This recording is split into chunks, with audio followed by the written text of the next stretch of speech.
ఇప్పుడు టీటీడీ వారు 2 రోజుల పాటు రికమెండేషన్ లెటర్స్తో వచ్చే వీఐపీ బ్రేక్ దర్శనాన్ని రద్దు చేయడం జరిగింది.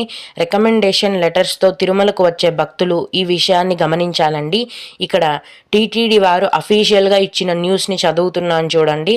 తిరుమల శ్రీవారి ఆలయంలో జూలై 16న సాలకట్ల ఆనివార ఆస్థానం పర్వదినాన్ని పురస్కరించుకొని జూలై 9వ తేదీన మంగళవారం కోయిల్ ఆళ్వార్ తిరుమంజనం నిర్వహిస్తారు.